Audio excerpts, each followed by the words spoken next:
So I haven't had a haircut since my last video. I appreciate that. I was gonna do a review of Suicide Squad, and I actually started filming a review for Suicide Squad, but honestly, talking about it was physically painful, so I decided to review something else instead, you know, something that is at least bearable to review. Last time it was Ghostbusters, this time it's going to be Beauty and the Beast. I will preface this by saying that I was really fucking excited. I was excited for a number of reasons. One is just that I'm a huge fan of the original, the classic 1991 Beauty and the Beast film is really fucking good. It's one of my favourite Disney films, I really love it. Secondly, the other live-action Disney remakes have been good. Cinderella wasn't amazing, but it was, you know, it was passable. It was almost as good as the original animation. And The Jungle Book was fucking great. I haven't talked about that at all in my videos, I don't think, but I almost preferred The Jungle Book to the original. And also because this film got such positive feedback, it is currently the highest grossing film of the fucking year, which is extraordinary.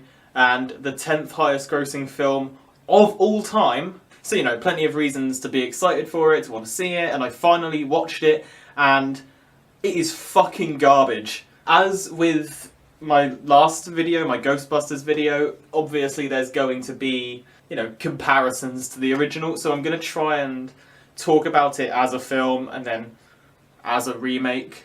As a film, on its own, it was dire. The visuals weren't good, is the main thing that I noticed. People were coming out of the cinema, coming out of viewings, people that I was talking to, they were saying, oh, it's absolutely gorgeous, this film is beautiful. I mean, even people who weren't really fans of it were saying it is very visually nice, it's a really neat, beautiful film.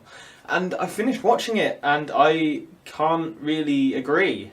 Yeah, the scenery looks nice, it looks pretty, it looks visually impressive, but it looks CGI.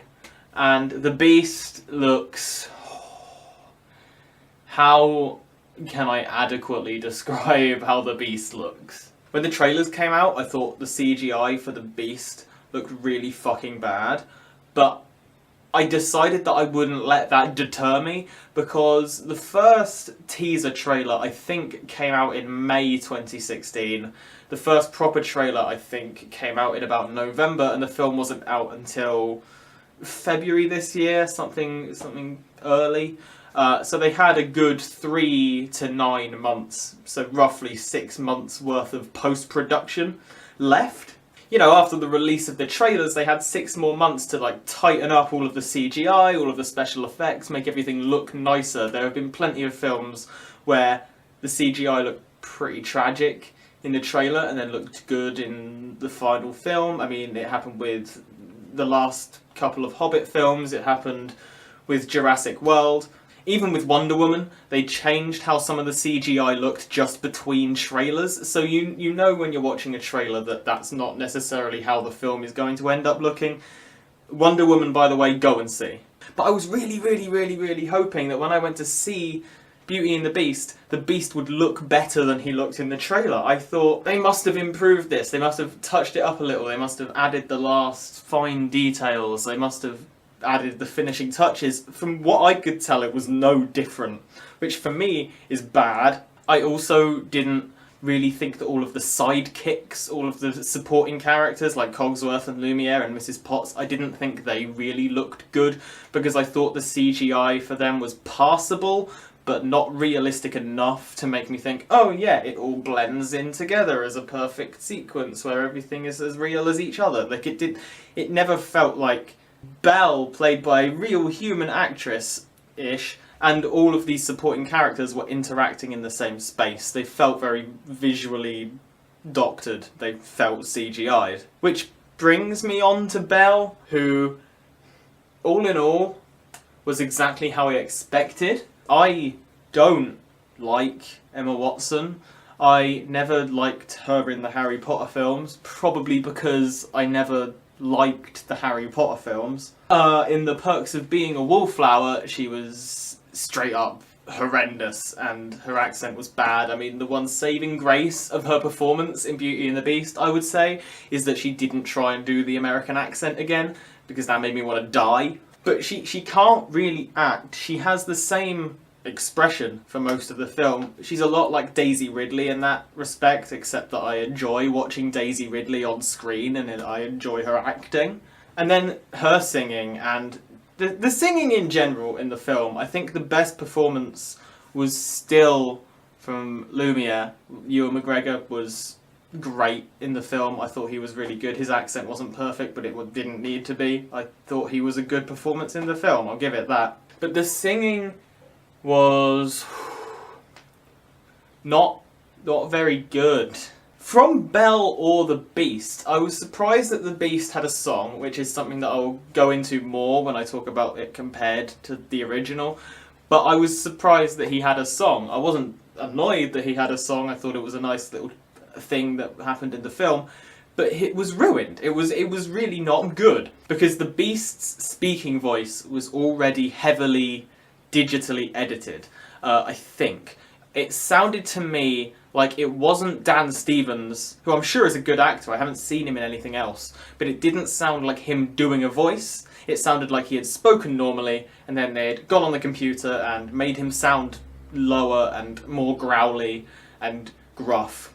So when they applied that to his singing voice, it was already a little bit, ooh. On top of that, they fucking auto-tuned the shit out of it. So there was layer upon layer upon layer of horrible effects on his singing voice that just made it bad, just made it not very nice to listen to in general. And Emma Watson, even with all of the auto-tune that was provided, can't sing. I read an interesting thing about how Emma Watson was quite hesitant to sing in a film because she sang when she was younger, but she hadn't in a film or in a few years or whatever, and so she really had to overcome her stage fright, I guess, of singing in a film. Being on the set and interacting with her co-stars and with the director and with everyone involved was really helpful and helped her make progress in terms of her performance. And also Dan Stevens said that he had performance issues when it came to singing in the film, but being alongside Emma Watson really helped him out with that, and that's a really nice little story. They both had singing lessons. Great story. Where the fuck is it evident? As for the rest of the cast, it's, for the most part, it was people that I enjoy and like and respect as actors, apart from Josh Gad. I mean, Luke Evans is great, Kevin Kline is great, Ian McKellen and Emma Thompson, and all of the supporting cast, Ewan McGregor, obviously everyone in this is really, really good. They're very strong actors, apart from Josh Gad. But just the film and the visuals of it and the way that they performed the characters irritated me. I mean, Emma Thompson played Mrs. Potts, who, not to compare it to the original too much quite yet, but in the original is one of my favourite characters. I love Mrs. Potts and I love the way that she's portrayed. And also Emma Thompson is one of my favourite actors. In Love Actually, she gives one of the strongest performances I think I've ever seen from an actor. She annoyed me in this film. If Emma Thompson can manage to irritate the shit out of me, the film has gone wrong somewhere. Then on top of that, it was just a long film. But just the fact that a lot was added that stretched the film out, it's like a 2.5 hour long film. It's honestly one of the most... I had to take breaks during this film. I would stop and get a cup of tea, because I didn't see this in the cinema, I just got it and watched it on my laptop. I had to take frequent breaks. Plot-wise, not too bad at all. Performance-wise, the singing wasn't good, it wasn't nice to listen to. Visually, what I will say is that it was passable. And by passable, I mean, you know when you re-watch, like, 2012 or Avatar, any film from, like, 2009, and you're like, this CGI is dated, and it looks very 2009. But you know what? It still looks nice, it still looks respectable. It was like that, except that it came out this year and not 8 years ago. Now, to straight up compare it to the original. I've watched it numerous times growing up, one of my favourite films. Obviously it's not a perfect film, but it's very, very good, and regardless of the actual objective quality of it, I really fucking enjoy it. I consider it to be brilliant. Everything about the visual and audio aspects of the film are incredible, in my opinion. They create a magical atmosphere about the film, which I think the new version captures 0%. I think one of the reasons the original worked so well visually is because the main characters of Belle and Belle's father and Gaston, all of these characters were 2D animated, they were 2D hand drawn. All of the side characters like Mrs. Potts, Lumiere, Cogsworth were all also drawn in the same style. And so even though none of it was realistic, it was all done in the same style. And so you could suspend your disbelief to a great extent. You can be like, okay, yeah, all of it's fake, but they exist in the same space. She is really interacting with these objects, these items that can speak. With the new one, like I said, the CGI is not amazing. It's passable, it's not amazing, and so the CGI and the live action woman clash, I found. They just clash greatly, and it doesn't feel like they're existing in the same space. This is something I already said earlier on in the video, but it needs pointing out again, because objectively it's not very good, but when compared to the original, which executed it so flawlessly, it's pretty fucking poor.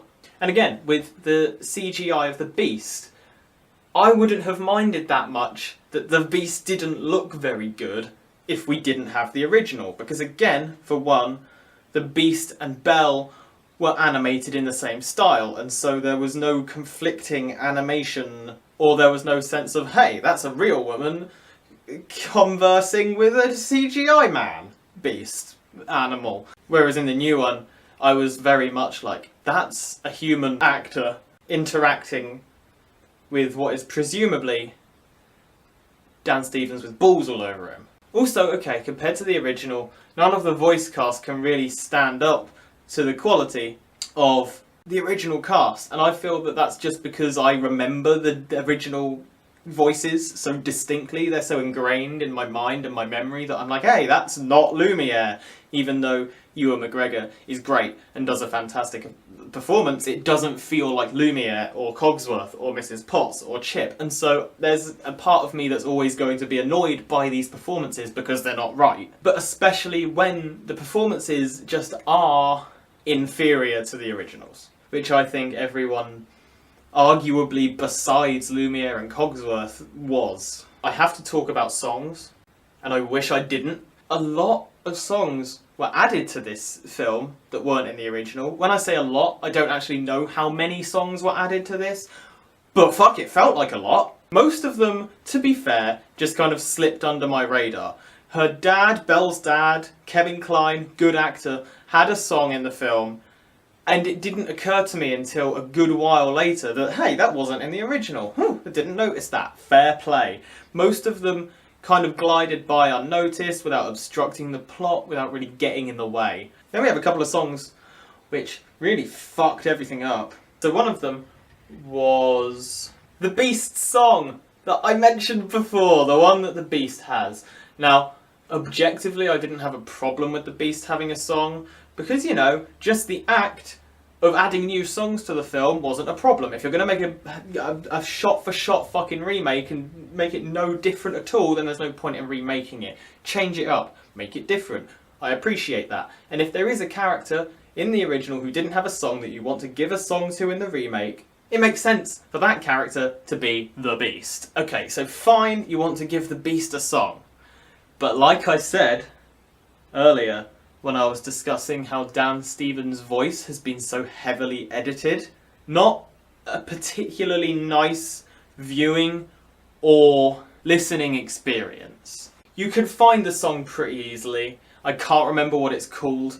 You can tell the auto-tune is there within 3 lines, 4 lines. All I know is he started singing and I was like, okay. And then he continued singing and I was like, wrap it up, boy. The other one was a weird one.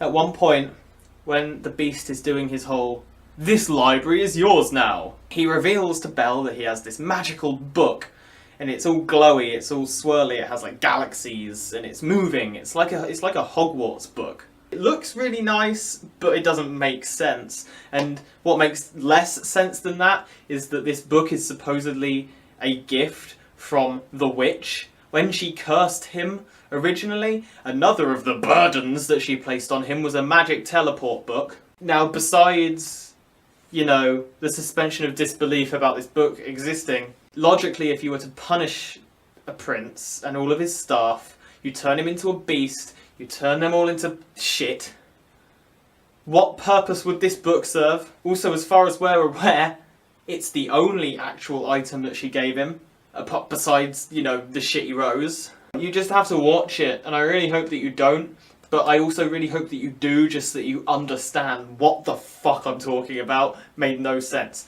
Anyway, Belle uses it to transport herself and the Beast back to her home that she lived in when she was a kid in Paris. There, she has another song, and it's a slow one, and the only purpose of the song is to really provide us evidence that she had a mother, and then they go back, and the scene's over, and you never see the book again. That's filmmaking, apparently. Speaking of the mother thing, another tiny thing that I had a problem with that wasn't in the original is just they had a bunch of backstory for shit that didn't matter. There's a whole running thing about how Belle's father will tell her little tidbits about her mother every so often. Like, she'll say, "Oh, tell me another thing about my mother," and he'll be like, "Oh, she was kind, or she was virtuous, or she was a great lay." And she'll be like, "Oh, that's really nice," and he'll be like, "Yes, you take after her." No evidence for that, by the way, because you never see her as a character. That's, you know, a thing. That's a thread throughout the film. We learn that she had a mum who was a person, even though she's never a character in the film. Neat. Also, a crucial bit of backstory that this film decided was important was that Gaston used to war. He used to be in a war, or some wars. He used to do war. And honestly, if they changed his character a little bit so that he had maybe PTSD to some extent, or to explain why he was so aggressive, perhaps, then I would be like, okay, yeah, a little bit of backstory there that kind of ties in the characterization of the character. Like, fine, okay, I don't give a shit. Don't do that. All it really is occasionally he'll just go, this reminds me of when I was in the war. And LeFou is like, yeah, I remember when you did that. The war, yeah, cool. That's it. That's the extent of his backstory. Also, talking about LeFou,